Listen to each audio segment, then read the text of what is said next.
이사야 65장 17절에서 25절입니다. 한 절씩 교독하겠습니다. 보라, 내가 새하늘과 새 땅을 창조하나니 이전 것은 기억되거나 마음에 생각나지 아니할 것이라.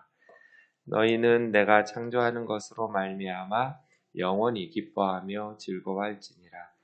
보라, 내가 예루살렘을 즐거운 성으로 창조하며 그 백성을 기쁨으로 삼고 내가 예루살렘을 즐거워하며 나의 백성을 기뻐하리니 우는 소리와 부르짖는 소리가 그 가운데에서 다시는 들리지 아니할 것이며 거기는 날수가 많지 못하여 죽은 어린이와 수완이 차지 못한 노인이 다시는 없을 것이라. 곧 100세 죽은 자를 젊은이라 하겠고 100세가 못되어 죽은 자는 저주받은 자이리라. 그들이 가옥을 건축하고 그 안에 살겠고 포도나무를 심고 열매를 먹을 것이며 그들이 건축한 데 타인이 살지 아니할 것이며 그들이 심은 것을 타인이 먹지 아니하리니 이는 내 백성의 수한이 나무의 수한과 같겠고 내가 택한 자가 그 손으로 일한 것을 길이 누릴 것이며 그들의 수고가 헛되지 않겠고 그들이 생산한 것이 재난을 당하지 아니하리니 그들은 여호와의 복된 자의 자손이요 그들의 후손도 그들과 같을 것이니라. 그들이 부르기 전에 내가 응답하겠고 그들이 말을 마치기 전에 내가 들을 것이며 이리와 어린 양이 함께 먹을 것이며 같이요 이리와 어린 양이 함께 먹을 것이며 사자가 소처럼 짚을 먹을 것이며 뱀은 흙을 양식으로 삼을 것이니 나의 성산에서는 해함도 없겠고 상함도 없으리라. 여호와의 말씀입니다. 아멘. 신실한 하나님의 백성들이 어떤 복을 누리는가? 오늘 본문에 그 답이 나오죠. 새하늘과 새 땅입니다. 새하늘과 새 땅 하면 요한계시록 21장 말씀이 떠오릅니다. 이 세상은 다 사라지고 하나님께서 새하늘과 새 땅을 창조하시겠다고 약속하신 요한계시록의 말씀이 기억나는데 여러분, 그러면 새하늘과 새 땅은 이스라엘이나 또 신약의 교회와는 상관없는 나중에 주님이 재림하신 이후에 성취될 그러한 모습인가? 여러분, 하나님 나라 천국을 말할 때 이중적인 의미가 있어요. 사실 하나인데 왜 이중적이라고 말씀드리냐면 하나님의 나라를 죽어서 가는 그곳으로만 보면 안 되죠. 거기도 하나님 나라죠. 오히려 그곳은 100% 하나님의 말씀이 성취되는 하나님의 나라. 하나님의 나라 하면 죽어서 가는 어떤 장소라는 개념이기보다는 하나님의 통치, 하나님께서 다스리시고 하나님이 왕이신 나라가 하나님 나라일 거잖아요. 그러니까 우리가 죽은 후에 가는 그 나라, 주님이 재림하심으로써 완성되는 새하늘과 새 땅은 완전히 100% 하나님의 통치가 시행될 테니까 그곳이 온전한 하나님의 나라겠죠. 하지만 그렇게 되면 먼저 그의 나라, 하나님의 나라와 그의 의를 구하라 라고 말하는 말씀 같은 경우 그러면 죽어서 갈 천국을 구하라는 것인가? 뭐 언젠가 죽을 것이고 언젠가 주님 다시 오실 것인데 하나님의 나라를 구하라, 그의 의를 구하라. 그건 무슨 의미지? 빨리 죽게 해달라는 말인가? 아니면 주님 빨리 재림하게 해달라고 기도하라는 뜻인가? 이렇게 해석할 수밖에 없잖아요. 그곳이라고 한정해버리면. 그렇지 않아요. 그게 하나님의 나라인데 하나님의 나라는 지금 이 세상에서 시행되어야 돼. 비록 부분적이고 불완전하겠죠. 그곳에서는 완전한 모습으로 드러나겠지만 지금은 비록 지상에서 하나님의 통치, 하나님의 나라는 의로운 나라예요. 하나님은 거짓이 없으신 분이니까요. 하나님의 의로운 통치이신 하나님의 나라가 지금 우리 그리스도인들을 통해서 교회를 통해서 이 세상 가운데 그러니까 미래가 현재 속으로 침투해 들어와야 되는 거예요. 비록 부분적이고 불완전하겠지만 하나님의 통치는 지금 주님이 그래서 하나님의 나라는 이미 너희 가운데 임하였느니라. 귀신을 쫓아내실 때, 주님께서 축사하실 때 내가 하나님의 능력으로 귀신들을 쫓아낸다면 하나님의 나라가 이미 너희에게 임하였느니라. 예수님의 초림으로 이미 하나님의 나라는 already 임한 거예요. 그럼에도 불구하고 예수님 말씀에 보면 아직 그 나라는 완성된 게 아니에요. Not yet. 그래서 already, 이미, 그러나 아직. 이런 하나님의 나라는 현재성과 미래성을 동시에 가지고 있는 나라거든요. 새하늘과 새 땅도 마찬가지예요. 새하늘과 새 땅, 주님이 다시 오실 때 완성되죠. 오늘 말씀은. 요한계시록의 말씀도 그래요. 그러면 오늘 말씀은 미래에 너희에게 그런 일들이 있을 테니까 하면서 우리가 누릴 축복을 미래에 누릴 축복에 대한 정보를 제공하는 것인가? 그러면 고난의 이 땅의 현실 가운데에서 우리가 해야 될 일은 그냥 그 나라를 기다리고 사모하고 힘겨운 이 세상을 견디며 참아내는 것뿐인가? 그렇지 않아요. 물론 이 말씀 이제 5가지로 말씀하고 있는데요.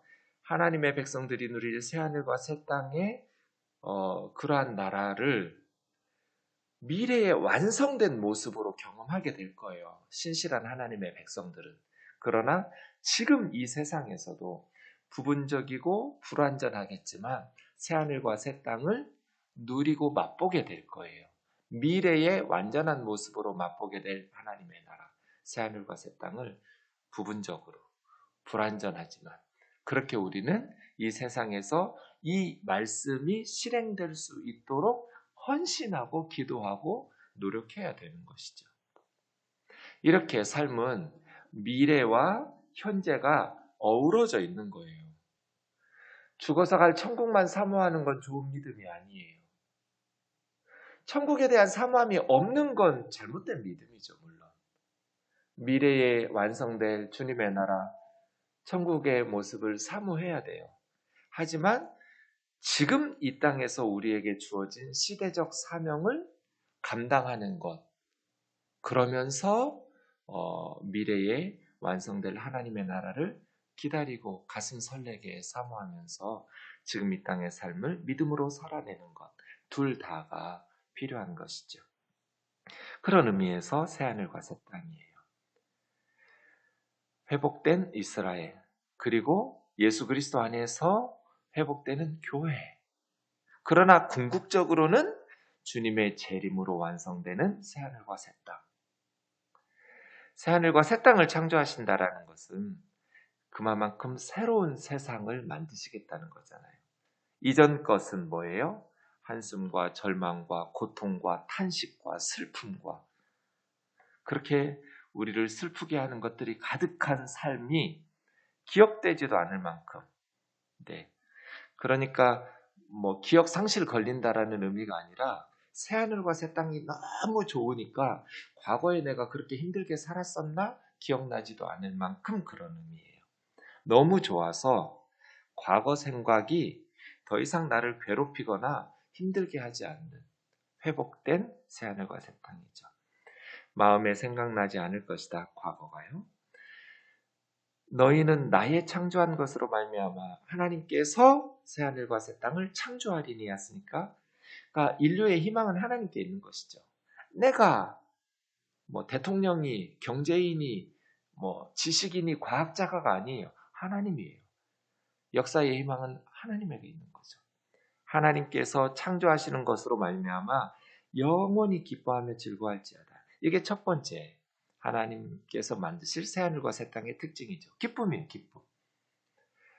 하나님의 나라, 하나님께서 창조하신 새하늘과 새 땅은 기쁨이 가득한 흑인 연가 중에 저 하늘에는 눈물이 없네, 거기는 기쁨만 있네, 그렇게 노래하듯이 눈물이 없고 슬픔이 없는 기쁨만 있는 영원히 그곳에는 거짓도 억압도 착취도 불의도 그곳에는 하나님의 통치, 하나님이 함께 하시면서 다스리시니까 참된 사랑, 참된 평화, 기쁨이 가득한 내가 예루살렘을 즐거운 성읍으로 원래 이게 에덴이잖아요. 에덴 동산이라는 에덴의 뜻은 기쁨의 동산, 행복한 동산, 즐거움의 동산.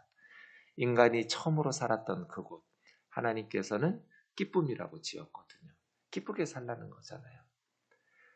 예루살렘을 즐거운 성, 이게 에덴이에요.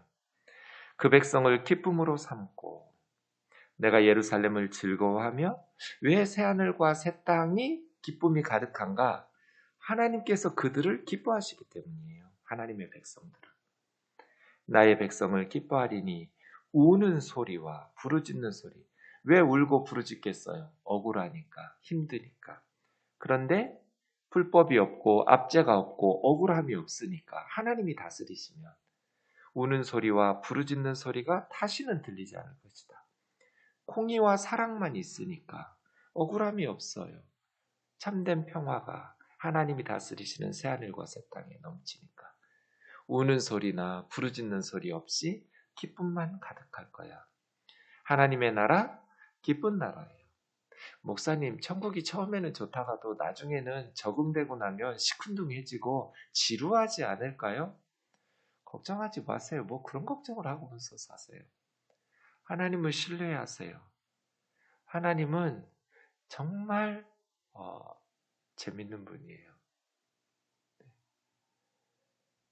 과일들 보세요. 사람들도 보세요. 똑같이 생긴 사람 하나도 없어요. 진짜 웃기게 생긴 사람 많지 않아요? 웃기게 생긴 애들 많지 않아요? 딸기 같은 애들은 밖에다가 씨를 박아놓았어요. 저기 하나님 그 만든 작품을 보면 그 만든 분의 성품이 나오잖아요. 개그맨들 보세요. 얼마나 웃기는 그 기질과 소질들 누가 만들어 주셨겠어요? 하나님께서 만들어 주셨잖아요. 네. 그 땅은 기쁨이 가득한 영원히 기뻐하는 곳이에요. 처음에만 기쁘다가 나중에 적응되면 지루한 곳이 아니에요. 하나님의 창조한 것으로 말미암아 영원히 기뻐하며 즐거워할지어다. 이 첫 번째 새하늘과 새 땅의 특징이죠. 하나님의 통치가 우리 우면동 교회에 임하면, 하나님의 통치가 저와 여러분에게 임하면 과거의 슬픔과 고통이 기억나지 않을 만큼 기쁨이 확대되겠죠. 네. 예수 믿는 가정이 행복해야죠. 예수님 믿는 교회가 행복해야죠. 비록 부분적이고 불완전할지는 모르겠지만. 두 번째, 20절입니다. 거기는 날수가 차지 못하여 죽는 어린이와 수완이 차지 못한 노인이 다시 없을 것이다. 100세 죽은 자를 젊은이라 하겠고 100세가 못되어 죽은 자를 저주받은 것이라고 할 거다. 두 번째, 그곳은 장수하는 것이죠. 네. 다시는 날수가 차지 못해서 어린아이들이 죽지 않을 거다. 제가 목회하면서 제일 가슴 아픈 건 부모 앞에 자식이 먼저 가는 거예요. 부모가 먼저 죽어야죠. 자식들이 부모 앞에서 죽으면 어떡해요? 그러나 이 세상은 그렇잖아요. 살다 보면. 그런데 새하늘과 새 땅에는 그런 일이 없을 거래요. 그래서 100세에 죽은 자를 젊은이라고. 그분 몇 살에 죽었어? 얼마야? 100살이라네? 아이고, 어쩌다가 그렇게 빨리 갔어? 이러는 가는 거예요. 100세에 죽은 자를 젊은이라 하겠고, 100세가 못 되어서 죽은 자는 그 사람 몇 살에 죽었어? 95살에 죽었다네? 아이고, 무슨 죄 짓고 저주받았구만. 왜 이렇게 빨리 갔어? 이렇게. 하나님께서 주신 생명을 충분히 누리면서 살아가게 될 것이다. 세 번째, 그들이 가옥을 건축하고 그 안에 살겠고 포도나무를 심고 열매를 먹을 것이며 그들이 건축한 데 타인이 살지 않고 그들이 심은 것을 타인이 먹지 아니하리니 내 백성의 수완이 나무 수완 같겠고 내가 택한 자가 그 손으로 일한 것을 길이 누릴 것이며 그들의 수고가 헛되지 않고 그들의 생산한 것이 재난을 당하지 아니하리니 그들은 여호와의 복된 자 자손이요 그 후손들도 그들과 같을 것입니다.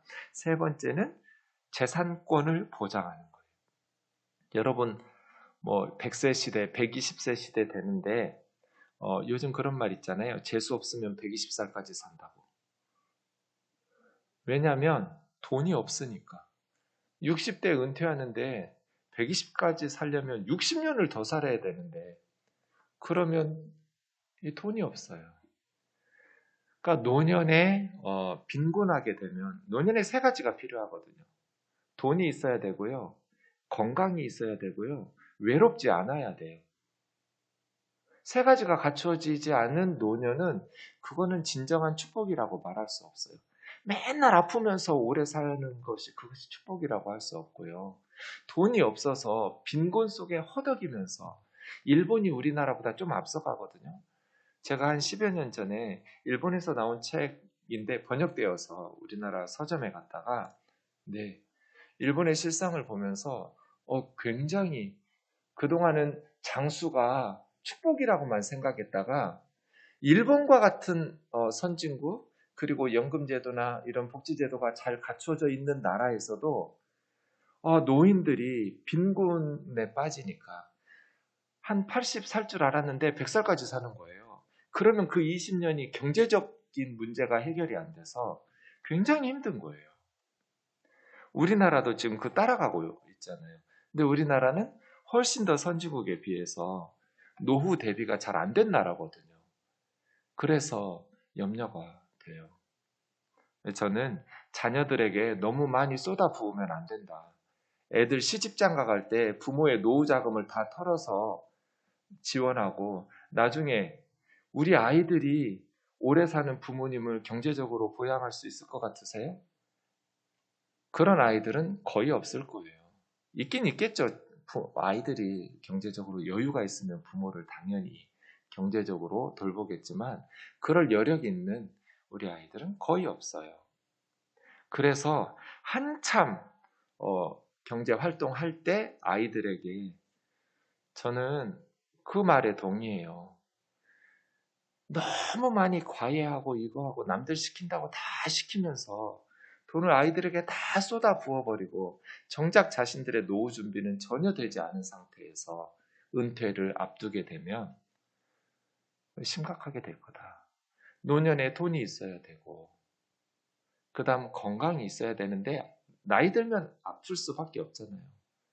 그 다음 외롭지 않도록 교회 안에서 신앙생활 한다든지 그런 교우 관계들을 잘 맺어야 되는데 그냥 20절만 있어요. 100살에 죽으면 어우 젊은이가 왜 이렇게 빨리 죽었어? 100살이 안 돼서 죽으면 저주받았구나. 왜 이렇게 빨리 갔어? 이렇게 장수하게 되는데 21절부터 재산권 보장되는 이것이 없으면 노후에 그건 진정한 축복이라고 말할 수가 없죠. 하나님께서 그들이 건축한 집에서 다른 타인이 살지 못하게 하겠다. 그러니까 하나님의 복은 언제나 이런 식이에요. 우리가 뿌리지 않고 땀 흘려 수고하지 않았는데도 복을 누리면서 사는 건 하나님의 복이 아니에요. 우리가 수고한 것을 강대국 사람들에게 빼앗기지 않는 내가 집을 지었으면 그 집에서 행복하게 죽을 때까지 사는 거. 타인이 살지 않고 내가 심지 않은 것을 먹는 것이 아니라 내가 심은 것을 타인에게 먹히지 않고 빼앗기지 않는 것.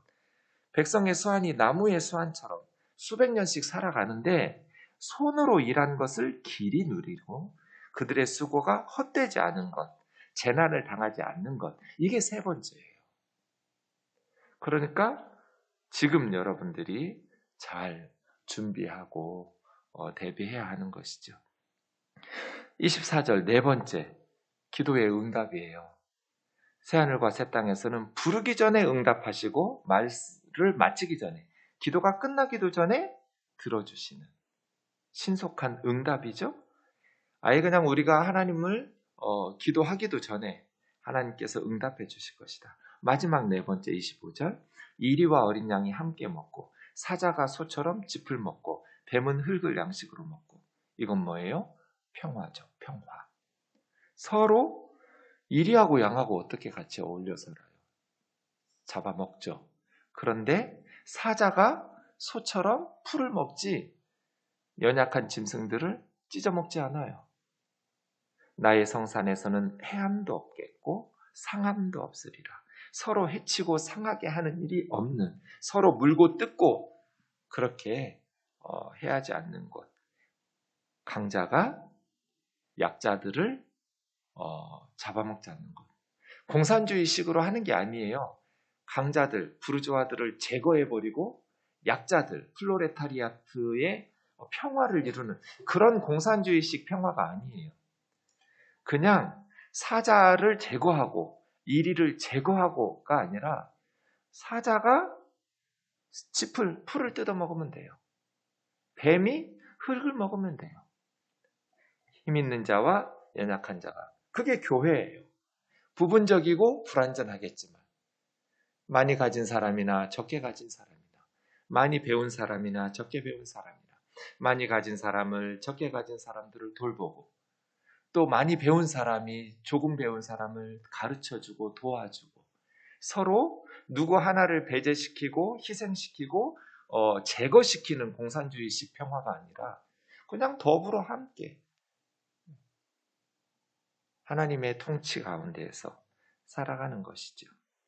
그러한 나라, 하나님의 나라가 우리 우면동 교회에 이루어지기를, 이 세상 가운데 이루어지기를.